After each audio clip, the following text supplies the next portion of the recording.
right, let's rock, baby. All right, let's get this thing off to a bang. So this is the very first fucking one. I'm super stoked that you chose to be my first guest. I'm really glad you said yes. For those of you who don't know, this is Seth Yakatan, the man, the myth, the legend, and how the fuck couldn't you know who he is? It's probably the biggest voice in cannabis LinkedIn land, probably one of the biggest voices in cannabis investing land in general. Tell us a little bit about you, man. Like for the one fucking person who's lived under a rock that doesn't know who you are and knows who I am. First of all, man, I couldn't be more honored to be a guest, let alone the inaugural guest. So thank you. We've developed a nice relationship over the past couple of years. I have a huge amount of respect for what you do personally and professionally. Don't always agree with all of your opinions, which is probably good. And healthy, right? and I think I honestly, got onto you because I was like, holy shit, like you've got this LinkedIn thing figured out, man. And I got right. Like that was like one of our first conversations. And so look, I think people have such an amazingly good perception of me. I don't think I'm that important. I don't think I'm that smart. I just think about things in a very specific way for me. It's very compartmentalized. It tends to be kind of logical for me. And I'm not afraid to just tell what I feel is the truth. And I think in the world that we live in and the world that we used to live in, there were these kind of societal norms about, well, you can't say this in a meeting, or you can't wear this, or you can't do this. And I was like, fuck that, Well, it's I grew up in the household of a guy who became really successful, who grew up in an orphanage, right? So like, my role model was fuck everybody. What's in it for us? And how am I going to get mine? So while I might come off as, some intellectual maestro, I'm not. It's really just street. It's like street common sense. Like, can I outsell you on a used car lot? If I can do that, I'm going to win. And that is a lot of kind of where my mentality comes from. So, do you feel like you is the same as what people get in LinkedIn land? Because like this, so like you and I, for those of you listening that don't know, we're probably two of the biggest names on LinkedIn, biggest followings, and I think we're probably two of the realest out there too. Do you feel like when you meet new people in person, or they like come up to you, because I'm sure you have the inevitable same conversations I do, hey, I love your LinkedIn. Like, thanks, man. I eat, I have legs, like I'm a real person. Do you feel like people know who you are for real, or do you feel like there's some kind of disconnect between real you and persona you, even though you and I both kind of tend to lean toward being just ourselves? I think they know how I think. They have a window into my mindset, but they don't know that I have idiosyncrasies like I don't want to wait in line for coffee, So right. So I think there's an aspect to it where it's like, yes, but do they know the real me? Do they know what I want to do in my leisure time? No, not really. It's a window into the way that I think, and the I don't know if this is the right word, the equanimity or the ubiquity of me taking things that are really complicated and making them kind of simple is how I do process information. So I do think I've gotten a lot of admiration because of that, or a lot of gratitude. I feel like I'm one of the very few people who can go into the boardroom of a tier 1 MSO and have credibility, and walk into the Cal Expo Awards last week with 30 Humboldt growers and not get fucking tomatoes thrown at me because of what I've contributed in terms of the way that I break it down. And that is the greatest gift for me of all of it. So it's a great way to look at it. I've never really stepped back and looked at it for myself before. Like, do I feel like the way I carry myself, which I think you and I carry ourselves very similarly, how much that's affected me? Because like been to Humboldt, gone to like CanFest and like hung out with Chris and the Redwood Roots guys and like felt at home. I don't feel uncomfortable at Benzinga either. And I think there's this kind of broad swath of the industry that sees that there's two opposing sides. I think people like you and I have found success in being able to do both equally well. I hope so. I mean, look, I was on the suit side of the ledger for years, right? That's was what I did. And what I've seen in this industry is this amazing kind of underbelly of unity where if you don't come at it like a complete fucking douchebag, most of the people on both sides will be like, okay, on the one side, you're going to have your super legacy people that are like, I'm never going to be in the same room as you. On the other side, you're going to have a bunch of people that are like from, VMH or beverage that are like, you don't know what you're doing because I've ran $1 billion company. So you're going to get it, but you kind of have to figure out where you can connect with people because I think ultimately that's what it's all about. It's actually a great segue into one of my first kind of pre-prepared questions. How much of your success do you think came from understanding people versus understanding products and business models and like the idiosyncrasies of the industry? It's changed over time. So when I was very lucky because I was kind of classically trained in corporate finance and investment banking. And the biggest first job that I had, I was managing a lot of money for a fund inside of a bank that invested in 15 different industries. So, the first 2 or 3 months in that role was like, if you can't figure out what the metrics of these industries are and how they work, you're not going to work out here. So, understanding the business models in a lot of different things became part of my skill set. Okay. So now I can look at a lot of different industries and understand the business model. So initially it was understanding the model. I feel like understanding the models though is kind of a template or a toolkit that you need to be able to overlay into understanding the person because for me, it's all about the power of personal connection now that gives me the credibility and the mind share. You were going to ask me a question, I think, or we talked about a question. It's all about mind share for me, Brett. If I don't have my customer or my partner's mind share, it doesn't fucking matter what I'm going to say or tell them or do.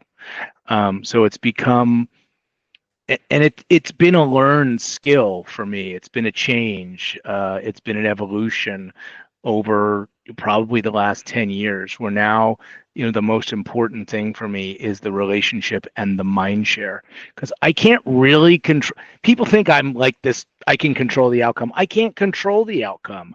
I can't control what you're going to want to do. I can only control what you're going to listen to me to do.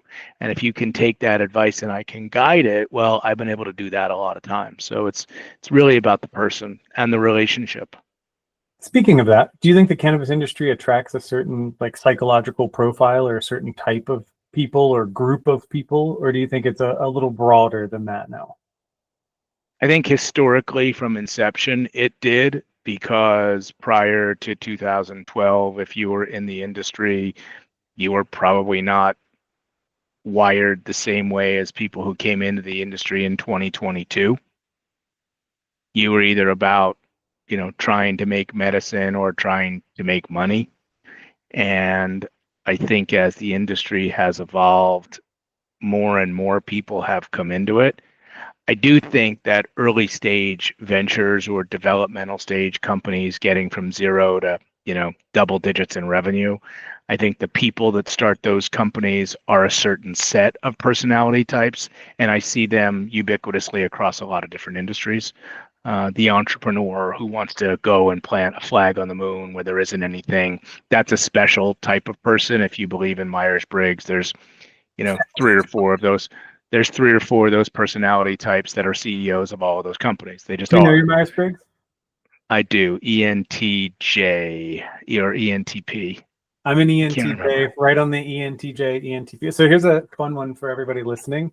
My wife loves the Myers-Briggs. It's her thing. My wife, business partner, like partner in life, the real string puller behind everything I do. Like nobody really pays attention when I say that, but it's like the fucking truth. She puts everyone she knows Myers-Briggs in her phone. She'll probably be mad that I just told the world that, but like she uses I it love that. to understand how they need to be communicated to. She's an Cheat code. INTJ, right? So she is us without the, I guess, the flair, the pizzazz that people like you and I have. Um, Okay, so you think there's a couple of specific Myers-Briggses that are successful. What are you thinking? Like ENTP, ENTJ, INTJ? INTP, probably. Okay. So basically just the intuitive thinkers. Yeah, I think so. I mean, in not successful, but I think when you when you look at when you look at launching a company and you look at starting a company from scratch, right? From nothing, if you've Yeah. never done it before, that takes a certain amount of risk. It takes a certain amount of I don't give a fuck. It takes a certain amount of non-institutional. Now, you could say that there are people who programmatically do that, sure, but when you look at some of the companies that we could probably point out in cannabis, and I don't have any, affiliation with them, but like, look at a Jeter, right? I mean, that's a company that came out of nowhere and is a beast. Aaron Morris at Wild had a success in a flavored spirit business, but again, to start it from scratch, if I look at the people in the just in the gummy space, I mean that there's a lot of risk appetite there, and I think whether it's an early stage biotech company or an early stage AI company or an early stage tech company or SaaS or software, that kind of mindset, of I'm going to start something and find it and or create it is, I think there's a certain type of personality who can accept that. Yeah, that's true. So speaking of personalities, one of the things that you kind of highlighted in there was intuition. So using your intuition, what's something you see coming in cannabis that no one else seems to be talking about yet? Something that's totally out there that you're watching that you feel like is like not in the public eye yet, not even in the quiet rooms, not even in the quiet corners and water cooler talk. Boy, maybe really bad news. I'm very worried about the tone of this administration. I don't think anyone has talked about what happens if they try to set things back. So that could be one thing. I think people are talking about international markets. And I hear So that all I the time on my end. So so I don't think that's something people aren't talking about. I think people are talking about beverages. So, in terms of what's going on that people aren't being talked about, I don't want to denigrate them, but there's a lot of talk about ESOPs. okay. Yeah. There's not a lot other than they've been done, a lot of data that says that they're good, bad, or indifferent. So there's probably that. And, there's a lot of chatter, I think, about Schedule 3 and whether it's going to happen, or some type of federal relaxation. I think the one thing that people aren't talking enough about is that it does not seem that the GOP born again universe that seems to be the basis of his power base, is in favor of anything that we're doing as an industry, and anything that they seem to do to combat it or workers plays into their story arc. So I'm not super optimistic that we just get a change overnight unless someone gets an aneurysm. One thing that people are marginally talking about in quiet rooms is that there's a threat that the Republicans could lose control of the Senate or the House in the upcoming midterms. So you might see a deep vacillation of change there. Um, but, in terms of things that people aren't talking about that I hear, I don't know that I'm privy to anything that's super interesting. And there's no Sethism in there where you're just like, why isn't anybody talking about this? I'm seeing it.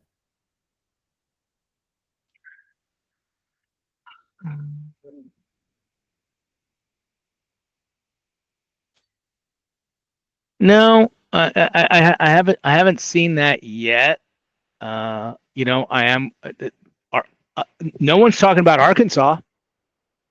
Yeah, that's fair. I haven't heard anybody say a damn thing about Are they legalizing? Is something happening in Arkansas? Are there like what? It's a $300 million market. I mean, All right, nobody's talking about Arkansas. Um, that's a fair one.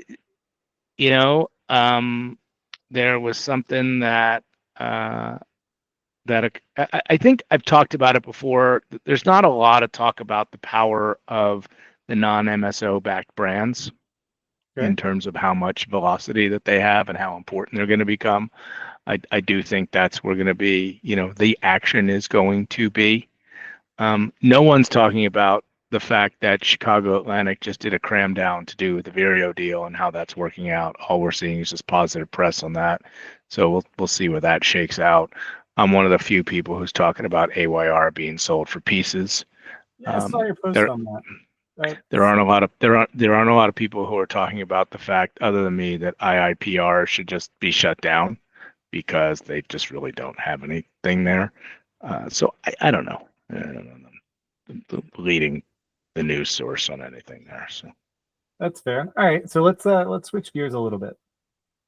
If you were starting from scratch today, no name recognition, no contacts, no money in the bank, what's the first move you'd make to break into weed? wow, that's a great question. I don't know. I think I try to get on somewhere with my skill set. I think I got into weed unintentionally, to be candid. So sometimes I've started to say, "What's your intention?" So I'd probably say, "Why am I trying to do this? Am I trying to do it because I love the plant? Am I trying to do it because I think I can get into a $30 billion a year industry that I think is going to double in 5 or 6 years?" I probably try to get on somewhere that could utilize my skill set. And for me, that would be, in the corporate finance room of some operator. Is probably what I would try to do. Um, I don't know that I've thought about it that tactically, but it's probably what I'd try to do. I'd probably try to get a job somewhere in cannabis that gave me exposure. Yeah, I think that's a solid start. Start posting on LinkedIn, right? I don't even know that I would recommend starting posting on LinkedIn. I mean, I think what I would do is I would get into a job where I'm able to touch some things. I mean, that's what happened at Ease for me, right? Like I got super lucky. I pursued a relationship with Ease like I would pursue a relationship with any other potential client. One day I walked in and they hired me, and you know, 120 days later, the company was funded with 40 million bucks Right. at the height of COVID. So all of a sudden, I went from being nobody to being like, oh, okay, this guy needs to be on every phone call, kind of a thing. Can you hear me? All right, sorry about All that. right. You're I good, can hear man. you. Technical Yeah, shit happens. I'll splice this shit together. Don't worry. We'll make a joke out of it. Technology's never our friend. So you said get a job. it's all good. Go for it from there. Work your Get a work your job. Get it. magic Get from it. inside of the company. Get it. Get it. Yeah, get it. Get a job that gives you exposure into a couple different places. A lot of people don't want to take a sales job. I think if you could figure out a way to get a sales job that gets you, access to a couple hundred accounts, that's a great skill set. You really get to learn the industry. So I don't know. I think it also depends where you want to be, so. Bro, that's such good advice. Like, get a fucking sales job. It's going to expose you to the right people. Like, especially a B2B sales job, right? You're going to meet the right people. You're going to find a new home. And it pays well, right? You're going to keep the lights on as long as you're willing to do it, as long as you're willing to put in the work. I love that. That's such Look, good advice. even I wish I even in had that. even in even in a place like California, think about it. Let's say you took a job working for, a pre-roll company or a beverage company. Well, you're going to make 400 or 500 sales calls if you're covering the whole state. There's probably 10 or 12 decision makers that are critical. Can you, process, look at it, figure out how to win a couple of those people over, and you're going to know everybody. And the most interesting thing to me about cannabis, Brett, still is how flat it is, right? So like your capability to get a Rolodex in the next 2 or 3 years is just as good as mine. It's just as good as yours is if you're starting from scratch, just because the industry is still so flat. And I think that's also why, I've just been able to do what I've been able to do because I recognized it and have tried to treat people correctly. And that's refreshing, I guess, in this day and age. So I don't know. That's a good one. Yeah, that's a fair call out. All right. So, what's a part of the industry do you think that's built entirely on illusion that people don't realize unless you're in it or around it?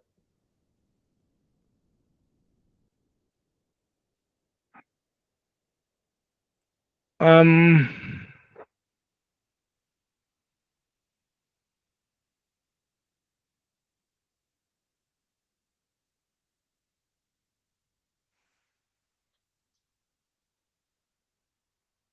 wow, that's a really good question.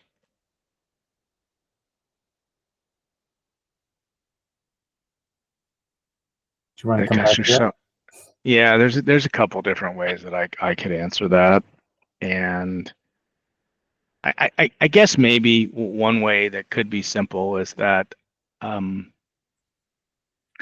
there's a lot of anti-MSO, you know, sentiment in the industry, probably for good reason.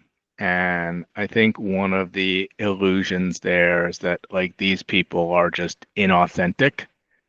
And I think some of them are. And I think ultimately, what a lot of the roots in the industry don't like is that people have come in to do things that aren't in alignment with what happened or what's happened it? historically. But at the same time, like you have to make a business, right? So, not that I'm gonna die on this hill, but like, you know, a lot of people are really anti Ben Kovler because the illusion is, well, he was, silver spooned and he had all these advantages and da da da da. Well, he still had to work his friggin' ass off to build a business. And did he have a lot of the advantages that someone who's starting at a 100-acre farm in Humboldt didn't have? Sure. But if you look at the relative success of what he's done versus the 15 or 20 other things, like he actually built a business. So I think one of the illusions that we have is that I do believe there's a certain level of inauthenticity, but I do personally give a pass to the people who have then tried to authentically then build a business versus put together a shitty collection of assets and hope for the best. Pass it off as a Um, business. Yeah. like, let's just talk about AYR for a minute, right?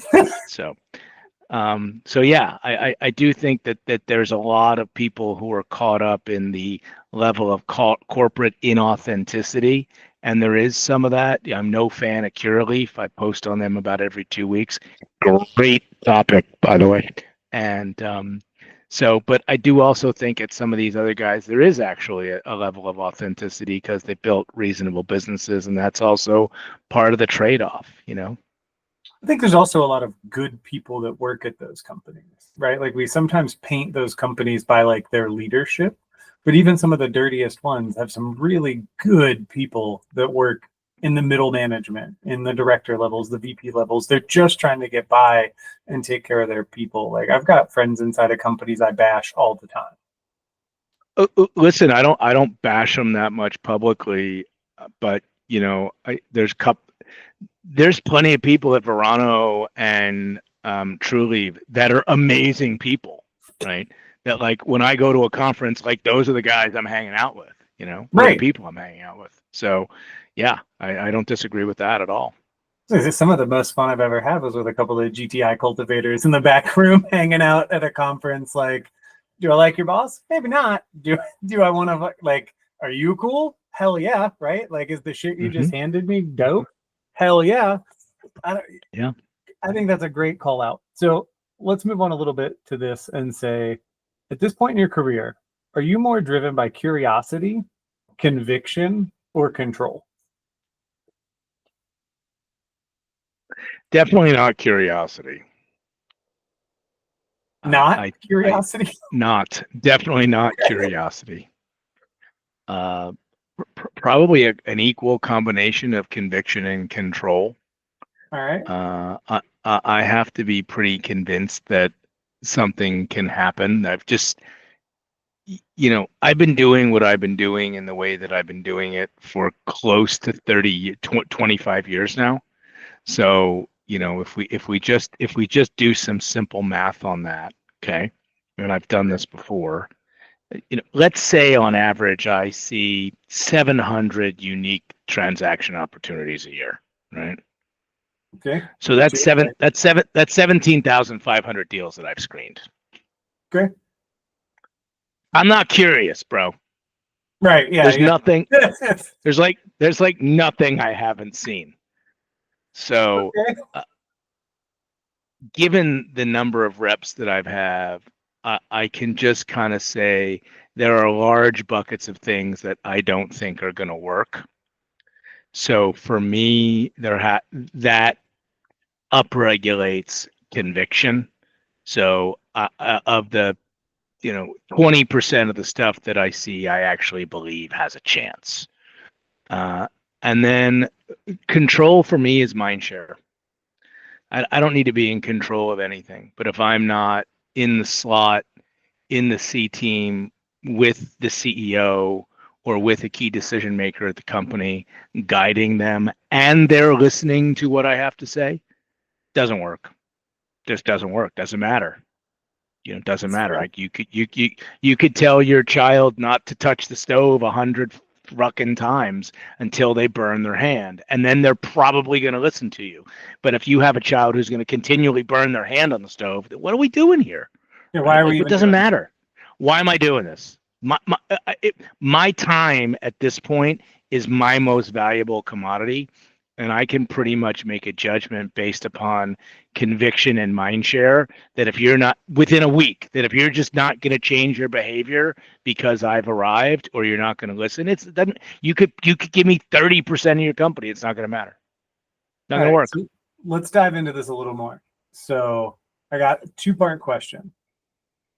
When you're assessing a founder or a pitch or an opportunity, what is the like most basic breakdown of your BS detecting? Like what's like the maybe three things that you say, fuck this, even if everything else looks great?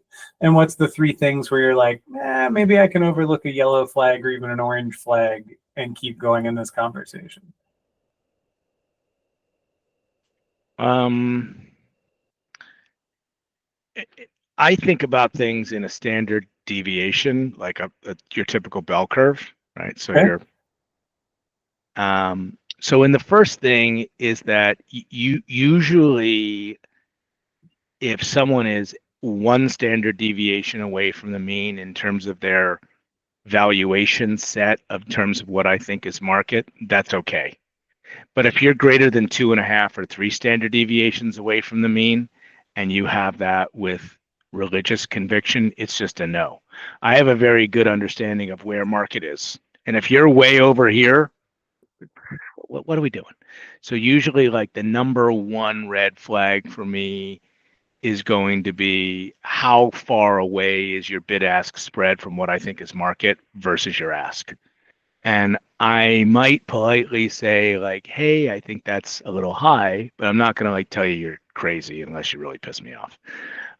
The second thing is I don't really enjoy people who tell me everything that they've ever had done or have to do or who they know or why this is the like I know everybody and I've done everything. That's a huge turnoff for me. I'm only as good as my last transaction. I don't care if I did 600 fucking deals in my life. You want to know what you hear about? What's the last deal you got done? Right. So, so those two things are probably immediate no's. The third thing that's probably an immediate no for me is like, do you fall in one of those 6 boxes that I think are just absolute, I can't do anything? Goodbye.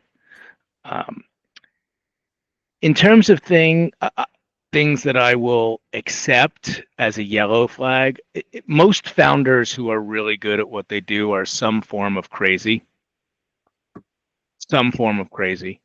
So I have to kind of accept what form of crazy they're going to be and decide if I want to live with that. That's usually the other thing that I try to be very good at is that I'm involved in a lot of things, and I try to avoid conflict. And usually I try to say no if and I guess going back to the first box, one thing that is a hard turnoff for me if I have told you no, thank you, this is not for me, I can't help you, and you keep coming back, that upregulates the turnoff. So, but I don't know. Those are probably the things. All right. So what's one of the dumbest fucking trends in cannabis right now that people still somehow get funding for? I have been very anti lounges for a long time and continue to be anti lounge. I'm going to do a post on it soon, but there's a membership club that just opened up and was announced pretty prominently in Los Angeles.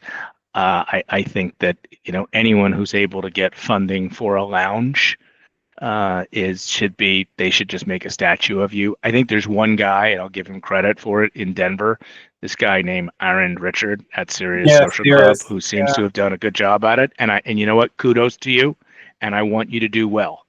But all these other people that are like selling franchises and doing this and telling me it's going to work and blah blah blah blah, and no disrespect to the people who are doing it. There's two people who they know who I'm talking about because I love them both. In Sarah Stewart and Malcolm, who have been out there trying to do it for a long time and advocating it. But that's an area that I think is tough. The other thing is that these people that show up and just get a license somewhere that just turned on and then try to sell it and flip it for a ridiculous amount of money to the next dumbass. I think that's 2014 and seems to continue to get somewhere. So, the idea of give me a check so I can go get an application to put in a license, and if I get the license, we're going to sell it. That still seems to actually work in some places. And I think that's, kind of idiotic for sure. There's another trend that I've seen where we've taken flour and we've infused it with flavor, specifically in California. I don't know if you've seen that. So it looked Yep. like a flocked Christmas tree. I think that's poison. Okay. Yeah. And so that's a trend that I think we need to get rid of. That's probably good place there. So back on the lounge thing, I got a question for you. What about somewhere like Vegas or Orlando, where 90% of it is tourism? Everybody's constantly looking for like the next novel thing. You still don't think it'll work? Because I Yes, but generally agree with you. Like, yes, but yeah. So first of all, let's pretend like we have a zoning and real estate matrix that allows for us to consume cannabis and eat food and drink alcohol in the same place. Okay? You got two problems. A restaurant bar is about a 4 to 5% margin business that has about a 90% probability of failure. yep. And a dispensary is maybe an 8 to 10% margin business that is struggling to make cash if you only have one. So if I take two shitty business models, going back to your first question, I put them together, it's really hard for me to make something that's hard work, adding something else harder to it. I badly want somebody to prove me wrong and do like four of these that are bangers. I also, going to be honest with you, I also don't think outside of our community, okay, people want to sit into a restaurant where they're getting joints blown in their face while they're eating and drinking. So I think the notion of I want to go smoke cannabis, in a place is kind of different, and building the business on it just doesn't work. I want to go to a cool place where I can smoke cannabis. I don't want to go to to a place where I'm going to smoke cannabis that might be cool and have a bunch of other stuff in it. Like if you're in a club in Vegas and you just want to light a joint, you should be able to light a joint, right? It's Yep. that I think you're kind of just making it way harder than it needs to be. And that's one area that I'll just continue to bang I'd on like to smoke until in a I rainforest hope some. cafe. Or like one of those dinosaur restaurants where like every 10 minutes, like the fucking meteors fall and the dinosaurs freak out. That'd be dope as shit. Not gonna lie. Listen, somebody's going to get it right, and I'll have to do a giant mea culpa. But until then, It's just you know, okay. All right. So I have two more questions and then we'll call it a day, man. I appreciate all your right. time. I know it's your most valuable asset, so I don't want to take too We much could we more. could we could do three if you want. We could do three. I'm not All holding right. you to No, a I think I schedule. only have two. All right. What is a time you absolutely unequivocally fucked up, but it turned out to be dope?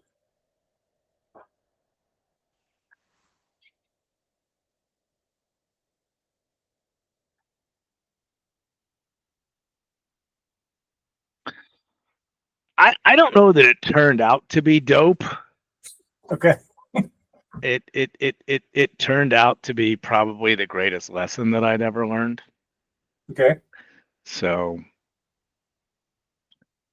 when I was about 21, I was just out of college and I was doing some stuff with my dad, and he took me to a meeting with a guy who had a business that he was going to hire my dad to sell, and my dad said, "I'm going to let you do this deal." And I was like, "Okay." And I went to the meeting and I answered these questions about what I thought the business was worth so poorly that not only did I not get hired to sell the business, my dad didn't get hired to sell the business because it was just so bad. And after the meeting, he kind of pulled me aside and he was like, "Do you have any idea what you just did?" And I didn't know. And I didn't know what I didn't know. And when someone tells you you don't know what you don't know, well, I had like the Jailhouse Rock after school special version of You Don't Know What You Don't Know. And that fueled me. It drove me for years to be able to understand what I knew and how I knew what I knew, and put me in a position that I was never going to feel that way again. So that's probably one of the biggest professional mistakes I've ever made.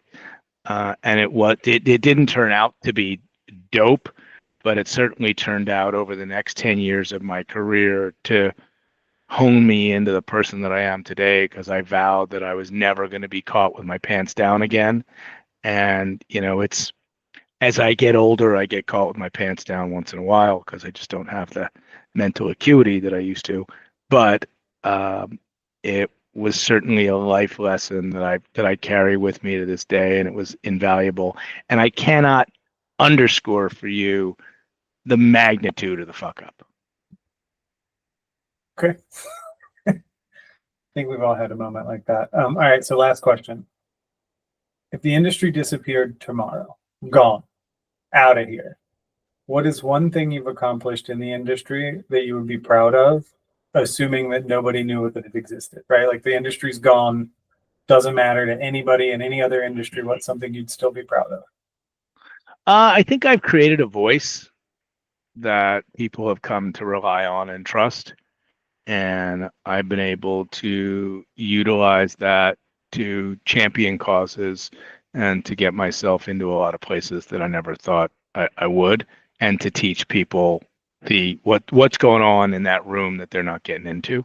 And I think that for me has been honestly as rewarding as anything else. I get a lot of people that come up to me and they're like, "I'm never going to comment on what you do and I'm not going to like it, but I read it every day and thank you so much because I've gotten an MBA from you." And that has been really rewarding. I just realized why I like your content. I just had a fucking epiphany listening to you say that. So one of my favorite books, how like standard podcast questions that people ask you, they're like, "What's one of your favorite books?" The one I always give is Venture Deals, the Bob Feld book, right? The two venture capitalists and their lawyer tell you all the secrets that venture capitalists don't want you to know. Obviously, I don't work in venture capital, but it's one of those books that I've always liked because it was like, "Oh, this feels dirty and I like it. And I get to know what happens in the rooms I'm not in." I just realized that that's what I like about your shit. You always talk about, because like we get into the same rooms now, so it's a little different, but I love seeing that perspective. That just, all right. All right. You blew my mind. Like, first guest ever for my own little podcast deal here. Mind fucking blown, my dude. Love it. I appreciate it, man. That means a lot coming from you. So, any parting thoughts? Anything you want to say that you didn't get to say? Any questions you feel like I missed? You want to argue about something real quick since you said you don't agree with everything I say?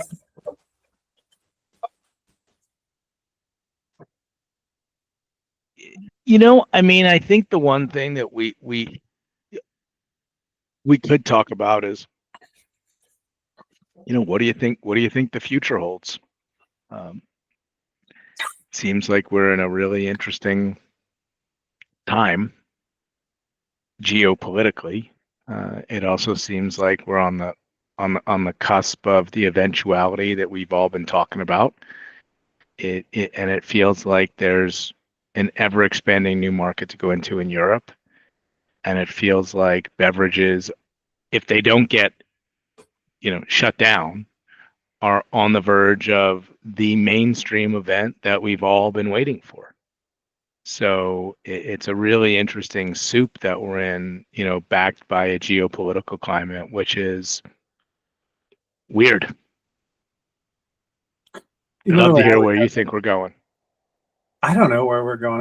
I think anybody who says they know where we're going is full of shit. But I will say, I am waiting for the summer of 2028. I think everything else is a holding pattern until the summer of 2028. And this is one of those weird things that I talk about kind of regularly. Summer of 2028 is when the LA Olympics happen. The international community comes to the home of weed and they get to see a normal society. And let's be real here. Like, LA might go through some shit. Like, it might be on the news for this or that. It might be a fucking war zone at this point, thanks to the current geopolitical climate. They're going to clean that goddamn city up. And it's going to look beautiful and gorgeous. And every world leader is going to see what a society with legal weed looks like in a gorgeous place. And I think that changes the game to like the international playbook. I know that's a weird one. That's interesting. Like, it's a weird one. I don't hate it. I don't hate it. How about this? Something's got to give, and you're just not going to shut down a $30 billion industry overnight. So something's got to give. Out of the bag, homie. Like, the cat's out of the bag. It's just, how do we keep it under control now that it's out and about in the room? I personally am terrified of Schedule 3. Not because so let me clarify that a little bit. I think there's a whole lot of people who would be excited for Schedule 3 that'll never survive Schedule 3. There's a whole lot of people that are voting for or looking for their own demise and they don't see it coming. So the thing about 3 for me is I don't really know what it means, because I don't think anybody knows what it means. Right. So this, if I think through like a lawyer, does that mean everybody who's selling weed in a dispensary is now illegal? That's where I go with it. That's how I conceivably, right? Like, you're all fucked. Here you go, GW Pharmaceuticals and a couple of others, Pfizer, Moderna. Somebody go buy a weed facility. You're it. We editing this? I would prefer not to. Well, because I'll go back and now answer a question for you that I couldn't answer properly last time. I forgot we missed a question. All which right. No. Which is, let's talk about one thing in cannabis that nobody's talking about. All right. Long-term retail has zero value. 100%, bro. 100%. Okay, but other than you and I, who's saying that? Nobody. All right. Out loud? I've said it out loud a couple of times. I know. Okay, I've said it on some podcasts where I'm like, hey, if you're going to go into it, the only thing I would personally, like, so if I were in your shoes, because I'm not, right? I am not an investment guy. The only shit I would be investing in would be extraction equipment, like extraction, processing, manufacturing, that stuff. Retail. No way. Look, I think cultivation and brand has value done correctly long term. But man, like, okay, yes and no. I mean, Look, let's look. We could debate that, but if you look at people that all they do is own retail, like that's it. Like I have an 18 store chain, or I have a 12 store chain. Okay, there's two pretty big pure play retailers in California that I think might be the exception to that, just because they're in California. But somewhere else, that's a really I just don't know that the ownership of retail has long term value. Because the other place I go on Schedule 3 is I could see this universe. I could see a universe where hemp with some level of regulation, right? Call it 20 milligrams or less, or 10 milligrams or less, is sold in a couple of different form factors ubiquitously: gummy, pre roll, vape, ubiquitously, convenience, gas, whatever. And THC is only sold in the dispensary. Okay. I could see a worldview where that happens. Yeah, I could. I can also see one where like flower products are available over the counter, like places, like convenience stores, liquor stores, and then you need to go to a pharmacy for concentrates, something like that for a vape pen, or the Something straw like that. stuff. Like kind of the beer is okay in grocery stores. You got to go to a liquor store for the hard stuff. I could see that kind of world happening. But it still goes to the argument that no one's talking about, which is how much value is there in retail There is only long term? There isn't. no. I mean, So like that's like that's what they become, right? Is glorified head shops at some point, and like they're not exactly doing well. Some of them are, but like not exactly a high end business.